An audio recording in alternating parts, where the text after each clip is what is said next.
Hello everyone, कैसे हैं आप सभी। उम्मीद करता हूँ सभी स्वस्थ होंगे, ठीक होंगे और आपकी पढ़ाई भी सुचारू रूप से चल रही होगी। प्यारे बच्चों, सुबह के 10 बज चुके हैं। आप सभी को प्यार भरा राजेंद्र सर का नमस्कार। तो बच्चों, आज हम इस हिंदी नंबर 1 सीरीज के अंतर्गत पाठ संख्या 28 पढ़ेंगे और उसमें भी हम लोग जो पढ़ने जा रहे हैं आज, बहुत ही महत्वपूर्ण संधि, ऐसी संधि जो आप लोग पता नहीं कितनी बार पढ़ा हो और आप लोग कहते हैं सर मुझे समझ में नहीं आया है। ठीक है, तो इस सेशन में हम लोग इसमें जो 2 छोटे-छोटे रूल्स हैं ना, केवल उनको पढ़ेंगे आज हम। एग्ज़ाम्पल्स हम लोग नेक्स्ट डे पढ़ेंगे, ठीक है? कोशिश करूँगा इसमें भी बताने की कोशिश करूँगा कुछ एग्ज़ाम्पल्स, लेकिन फिर भी आप लोगों को अभ्यास बहुत ज़रूरी है इस संधि में। तो इसमें है ना, नियम क्या है, पहली बात तो मैं एक बात बता दूँ, विसर्ग संधि की पहचान हम लोग कैसे करेंगे? विसर्ग संधि की पहचान करेंगे हम लोग, देखो विसर्ग ऐसा होता है जिसे हम लोग अयोगवाह भी कहते हैं। इसके बाद क्या तो तुम्हें स्वर दिखाई देगा या दिखाई देगा तुम्हें व्यंजन, यानी किसी भी शब्द में विसर्ग के बाद में स्वर या व्यंजन कुछ भी दिखाई देता है तो वह जो शब्द होता है वह हमारा विसर्ग संधि का होता है। इसमें हम लोग यदि नियम की बात करें बेटा, नियम इसमें 2 होते हैं। क्या होते हैं? एक तो विसर्ग के बाद में क्या होता है, घोष, यानी कि सघोष या घोष, एक ही बात है। एक नियम तो ये है, छोटा सा नियम है। और दूसरा नियम क्या है इसमें, विसर्ग के बाद में क्या दिखाई देगा आप लोगों को, अघोष, अघोष वर्ण। अब चर्चा ये नहीं होती, चर्चा ये होती है कि सर जी ये अघोष घोष होता क्या है। उससे पहले हम लोग बाद में समझेंगे ये नियम कैसे, क्या है क्या नहीं है, ठीक है। पहले तो हम लोग घोष और अघोष को पढ़ लेते हैं। देखो, नंबर 1 है, यानी कि ये भी छोड़ दो आप लोग, मैं यहाँ लिख देता हूँ एक बार आप लोगों के पास में, क ख च छ ट ठ त थ प फ और 3 से। ये जो मैंने लिखा है ना बेटा, किसी वर्ग का पहला और दूसरा तीनों से, ये होते हैं हमारे अघोष। अब इसके अलावा जो सारे जितने भी वर्ण बच गए, चाहे स्वर हो चाहे इसके अलावा जो व्यंजन बच गया, वो सभी के सभी क्या कहलाते हैं बेटा, वो सभी के सभी कहलाते हैं हमारे सघोष वर्ण, यानी घोष वर्ण कहलाते हैं, ठीक है। अब देखो मैंने नियम क्या बताया अभी, कि नियम मैंने 2 बताया। क्या कि सर कि विसर्ग के बाद में क्या तो सघोष दिखाई देगा या अघोष दिखाई देगा। देखो विसर्ग के बाद में तुम्हें सघोष वर्ण दिखाई दे तो इस विसर्ग को है ना, इस विसर्ग को क्या तो तुम्हें ओ में परिवर्तित करना है, क्या तुम्हें रे में परिवर्तित करना है, बस। देखो ध्यान में आया मैंने क्या कहा, यदि विसर्ग के बाद में आपको सघोष वर्ण दिखाई दिया तो विसर्ग को क्या तो ओ में परिवर्तित करो या रे में परिवर्तित करो। और मान लो सघोष वर्ण नहीं दिखाई दिया, इनमें जो भी मैंने बताया, ये वर्ण जो मैंने बताए, इनमें से ये वर्ण दिखाई देते हैं विसर्ग के बाद में, तो इस विसर्ग को ना, इस विसर्ग को क्या तो सलजम वाले सैम में परिवर्तित कर देंगे या षटकोण वाले सैम में परिवर्तित कर देंगे या स्लेट वाले में सैम में परिवर्तित कर देंगे।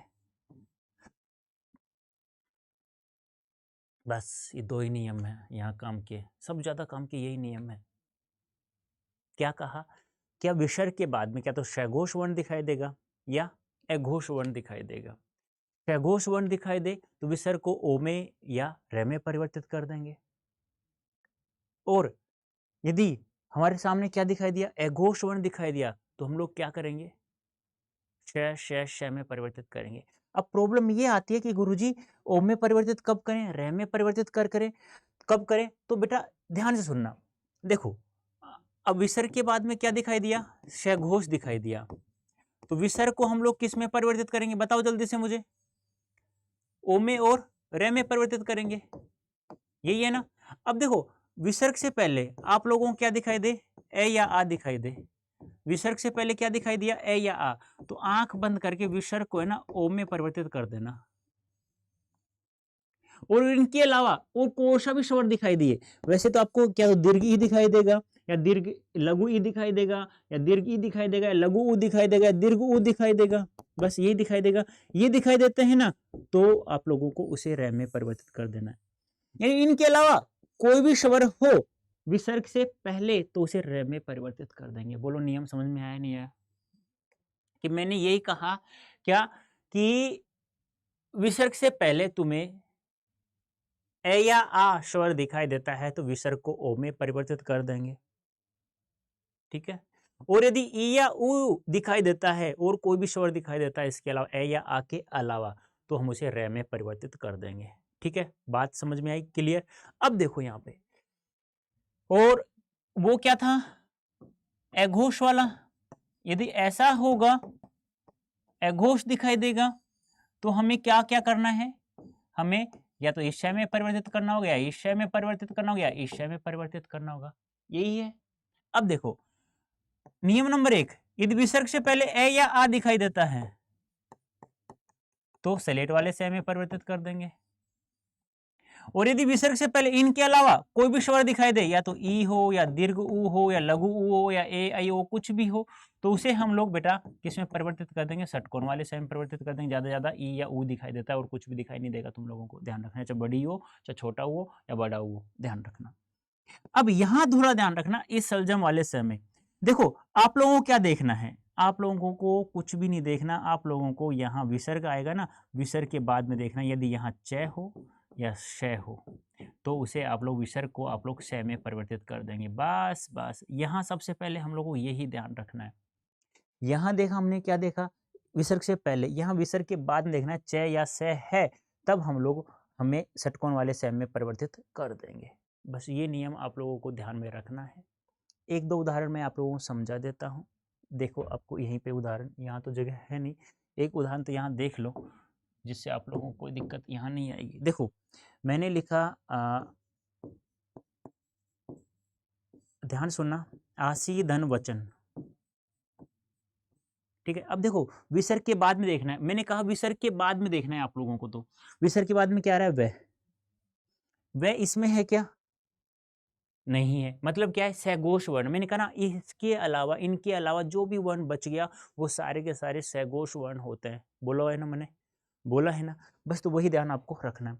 अब चलो ठीक है, वो ओ में और रे में बदलेगा भी है। अब विसर्ग से पहले देखो मैंने क्या बताया यहाँ पे, ई, विसर्ग से पहले क्या आ जाए, ई, बड़ा हो छोटा हो, तो रे में परिवर्तित करेंगे तो क्या हो जाएगा, विसर्ग को आप लोग आधे रे में परिवर्तित करेंगे, वचन। अब आप लोग बताइए रे कहाँ चला जाएगा, शिरोरेखा के ऊपर, आशीर वचन, ये हो जाएगा। कर सकते हैं, देखो और भी देखो उदाहरण, जैसे कल और उदाहरण लेके आऊंगा मैं, मने धन भाव, क्या है, भय, भय क्या है यहाँ पे, देखो ये याद रखना होगा, इसलिए मैं आपको समय दे रहा हूँ, नहीं है ना, तो यहाँ पे क्या होगा, ये विसर्ग से पहले देखो क्या आ रहा है, ए आ रहा है तो ओ में बदल देंगे, तो क्या हो जाएगा, मनो भाव। बस ये ध्यान आपको रखना है। कर सकते हैं आप लोग ऐसे, यस या नो।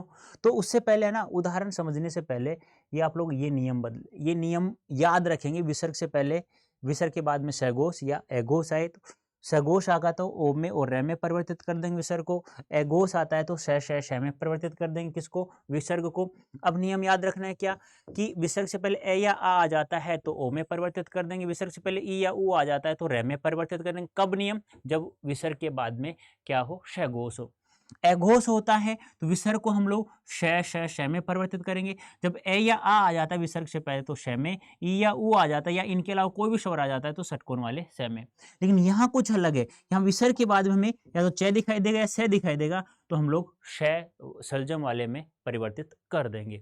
एघोष और सैघोष को याद रखना है। फिर नेक्स्ट सेशन में, जो नेक्स्ट सेशन हमारा 29 आएगा, उसमें हम लोग बहुत सारे विसर्ग संधि के उदाहरण हल करेंगे। ठीक है, अब मैं आप लोगों को इन्फॉर्मेशन जो रोजाना देता हूं, आप लोग है ना इस कोड का प्रयोग करते हुए, Y551 कोड का प्रयोग करते हुए किसी भी बैच में, चाहे श्रेष्ठा बैच में ज्वाइन कर सकते हैं आप लोग, एम्बिशन में, समर्थ में, अर्जुन बैच में, या आप लोग महापैक में भी ज्वाइन हो सकते हैं। जैसे ही आप लोग इनमें इस कोड का प्रयोग करेंगे तो आपको मैक्सिमम डिस्काउंट प्राप्त हो जाएगा, चाहे वो कितना भी डिस्काउंट हो, वो मैक्सिमम डिस्काउंट ये कोड आप लोगों को दिलाएगा। अब वो कैसे प्राप्त होता है, कैसे नहीं, प्रत्येक सेशन में बताता हूँ कैसे प्राप्त करते हैं बेटा। तो मैंने बताया था आप लोगों को क्या करना है, आप लोगों को गूगल ओपन करना है। ऐसे गूगल ओपन कर लिया तो गूगल ओपन करने के बाद में यहाँ लिखना है अड्डा 24/7। ठीक है, फिर जाना है हमें यहाँ पे, फिर जाना है हमें ऑल कोर्सेज में जाना है। उसके बाद मैंने बताया था आप लोगों को अंडर ग्रेड एंट्रेंस एग्जाम, फिर CUET में ये महापैक है, जो विद बुक है, विद बुक ही आपको परचेज करना है। ये अब आपका डोमेन सब्जेक्ट चूज करना है, कॉमर्स है, साइंस है, आर्ट्स है। ये आर्ट्स वाले हिंदी मीडियम वाले बच्चों के लिए, ये भी हिंदी मीडियम वाले बच्चों के लिए, ये भी हिंदी मीडियम वाले बच्चों के लिए, ये पोस्ट ग्रेजुएट वाले बच्चों के लिए, PG CUET का एग्जाम जो होता है उसके लिए।